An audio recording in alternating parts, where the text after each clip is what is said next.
शाहजहां इतिहास का एक ऐसा नाम कि जो मुगलों के छठे सबसे ताकतवर और सबसे कंट्रोवर्शियल बादशाह मतलब कि औरंगजेब आलमगीर के फादर हुआ करते थे, जबकि खुद भी वो इस मुगल सल्तनत के पांचवें बादशाह थे। वैसे तो इस बात में भी कोई शक नहीं है कि शाहजहां खुद भी मुगल एम्पायर में सबसे अलग नजर आते हैं। यहाँ पर एक दो नहीं बल्कि बेशुमार ऐसे रीजंस हैं कि जिन्होंने शाहजहां को भारत के इतिहास में हमेशा हमेशा के लिए अमर बना दिया। मगर इन तमाम रीजंस में से भी जो एक सबसे बड़ा रीजन है, जो एक सबसे बड़ी वजह है, वो दरअसल दुनिया का वो खूबसूरत और आलीशान अजूबा मतलब कि ताजमहल है कि जिसकी वजह से भारत तो छोड़िए बल्कि पूरी दुनिया ही शाहजहां को कभी नहीं भुला सकेगी। लेकिन आप में से शायद बहुत सारे लोगों को जानकर हैरानी भी होगी कि हम लोग और आप लोग भले ही शाहजहां को ताजमहल की वजह से याद करते हों, मगर दुनिया में आज कुछ लोग ऐसे भी हैं कि जो शाहजहां को उनके अपनी ही बेटी के साथ बड़े ही अजीबोगरीब, शर्मनाक और नाजायज रिश्तों की वजह से याद करते हैं। और बेटी भी कोई और नहीं बल्कि औरंगजेब आलमगीर की वही बहन जहां आरा कि जिनको भारत के पूरे ही इतिहास में पैदा होने वाली सबसे ताकतवर औरतों में गिना जाता है, जो अपने दौर में भारत की तो सबसे अमीर और सबसे ताकतवर औरत थी ही, मगर साथ ही साथ उनकी काबिलियत और होशियारी की वजह से उनके नाम की गूंज पूरी दुनिया में सुनाई दिया करती थी। कहा जाता है कि बादशाह शाहजहां ने अपनी इसी बेटी के साथ नाजायज रिश्ते कायम कर रखे थे, और वो भी इसलिए क्योंकि शाहजहां की ये बेटी अपनी माँ मतलब कि मुमताज महल के बिल्कुल हूबहू थी। अब जब शाहजहां की सबसे प्यारी और सबसे महबूब बीबी मतलब कि मुमताज महल की मौत हो गई, तो फिर तो शाहजहां ने अपनी इस खूबसूरत बेटी को अपने हरम की जीनत ही बना डाला था। अब वैसे तो किसी दौर में शाहजहां और उनकी बेटी से जुड़ी हुई ये सारी चीजें ब्रिटेन या फिर यूरोप के बाकी इलाकों में ही सुनाई दिया करती थीं, मगर अब धीरे धीरे जब एक लंबा अरसा गुजर चुका है तो ये चीजें यूरोप में तो नजर नहीं आती हैं, लेकिन हाँ भारत में आजकल इन चीजों का खूब बोलबाला है। अब साथियों, बादशाह शाहजहां और उनके इस घिनौने रिश्ते के ऊपर रोशनी डालें या उसकी हकीकत को जानने की कोशिश करें, उससे पहले हमारे लिए ये भी जरूरी है कि हम दरअसल शहजादी जहां आरा के ही बारे में जान लें कि आखिर ये शहजादी कौन थी और इनको मुगल इतिहास में इतना ज्यादा खास क्यों माना जाता है, और आखिर इनके ऊपर इतने खतरनाक और घिनौने इल्जाम की नौबत आई कैसे। अब दोस्तों, ये तो दुनिया जानती है कि बादशाह शाहजहां अपनी बेगम मतलब कि मुमताज महल से किस हद तक मोहब्बत करते थे। ऐतिहासिक किताबों में मेंशन है कि जब मुमताज महल की मौत हुई तो उसके बाद बादशाह सलामत कभी इस सदमे से बाहर आ ही नहीं सके। दुनियादारी छोड़ दी, हमेशा सफेद कपड़े पहनने लगे। इसके अलावा लगातार रोने की वजह से आंखों का इतना बुरा हाल हुआ कि धीरे धीरे रोशनी जाने लगी। इतिहासकारों ने लिखा है कि मुमताज महल की मौत के बाद मुश्किल से 1 से 1.5 हफ्ता ही गुजरा था कि शाहजहां के सर और दाढ़ी दोनों के बाल सफेद पड़ चुके थे। इस गमगीन हालात में शाहजहां की बड़ी बेटी जहां आरा और बेटे दारा शिको ने उनका भरपूर साथ दिया और इस सदमे से निकलने के लिए उनकी भरपूर मदद की। शहजादी जहां आरा अपने फादर शाहजहां का इस कदर ख्याल रखा करती थीं कि शाहजहां के दस्तरखान पर भी कोई ऐसी चीज नहीं हुआ करती थी कि जो जहां आरा की देख रेख में तैयार न की गई हो। हमेशा से ही अपने फादर का इस तरह से ख्याल रखना ही मेन रीजन था कि शाहजहां ने भी अपनी इस चहीती और काबिल बेटी को बादशाह बेगम के ओहदे से नवाजा था। दरअसल ये एक ऐसी पोस्ट, एक ऐसा ओहदा हुआ करता था कि जिसकी गद्दी पर बैठने वाली खातून मुगल महल के अंदर होने वाली तमाम एक्टिविटीज की मालिक हुआ करती थी। मतलब उसके हुक्म पर या उसकी देखरेख में ही सारी एक्टिविटीज हुआ करती थी। शहजादी जहां आरा की सलाहियत सिर्फ महल के अंदर तक ही सीमित नहीं थी, बल्कि वो तो एक काबिल और काफी बड़ी बिजनेस माइंडेड औरत थी जो बिजनेस की चीजों में काफी इन्वॉल्व रहा करती थी। शाहजहानाबाद की जिसको आज के दौर में हम लोग ओल्ड दिल्ली के नाम से जानते हैं,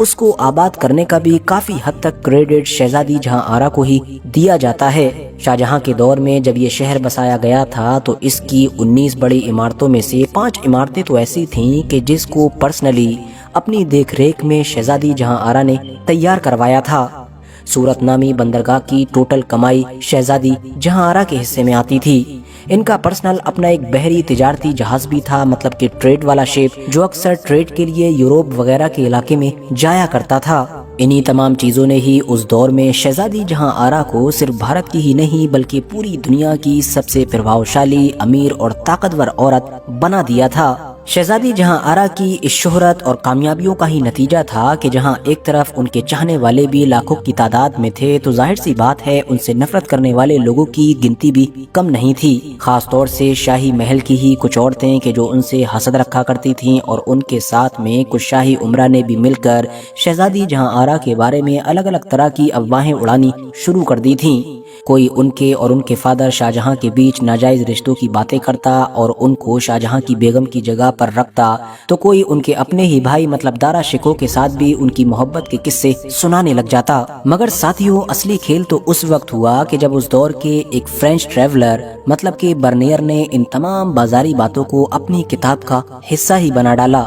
उसने अपनी किताब travels in the Mughal empire में लिखा कि उस जमाने में हर जगह शाहजहां और उसकी बेटी के नाजायज ताल्लुकात के चर्चे थे, बल्कि बाज दरबारी तो ये कहते हुए भी सुने जाते थे कि बादशाह को उस दरख्त से फल तोड़ने का पूरा हक है कि जिस दरख्त को उन्होंने खुद लगाया हो। अब ध्यान देने वाली बात यह है कि बिल्कुल उसी दौर के ही मशहूर यूरोपियन राइटर निकोलाओ मानुची ने इस चीज को पूरी तरीके से रद्द किया है, बल्कि बर्नियर की किताब में लिखी हुई इस चीज को बर्नियर के दिमाग से निकली हुई एक खुराफात करार दिया है। और सोचने वाली बात यह भी है कि सिर्फ इस फ्रेंच ट्रैवलर के अलावा उस दौर के ना तो किसी इंडियन हिस्टोरियन की किताब में आपको इस तरह की कोई चीज मिलेगी, अब वो चाहे मुस्लिम रहा हो या हिंदू हिस्टोरियन रहा हो, और न ही किसी इंग्लिश या फिर बाकी यूरोपियन हिस्टोरियन की किताब में ऐसा कुछ देखने को मिला है। बल्कि इससे उलट बहुत सारे राइटर्स ने इन तमाम चीजों को रद्द जरूर किया है और इसको डिनाई करते हुए रीजंस भी बताए हैं कि आखिर शाहजहां और उनकी बेटी जहां आरा के बारे में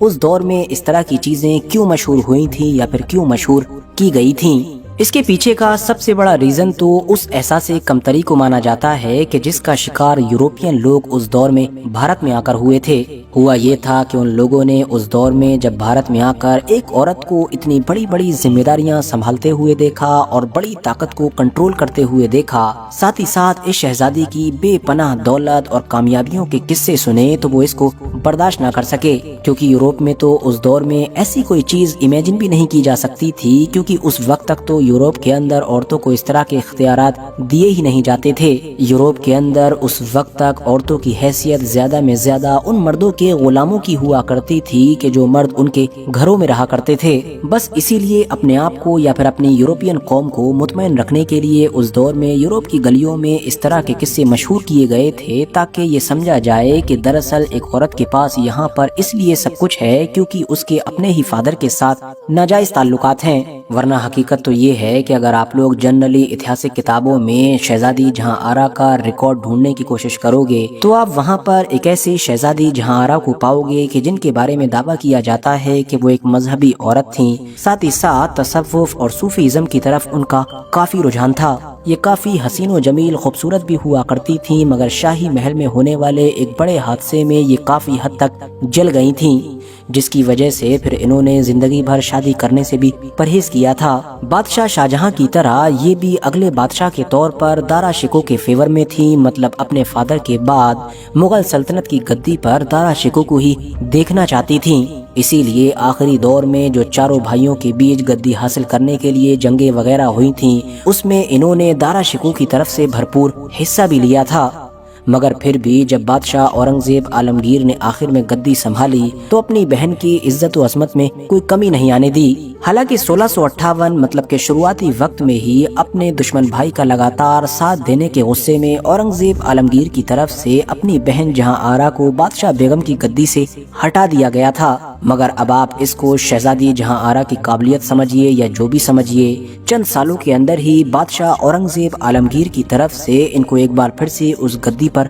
वापस लाया गया। हर मौके पर बादशाह औरंगजेब आलमगीर को इनसे मशवरा लेते हुए भी देखा जाता था, और फिर ये महल के अंदर बादशाह बेगम की इस पोजीशन को अपनी मौत तक संभालती रही थीं। आज इनकी कब्र दिल्ली के मशहूर सूफी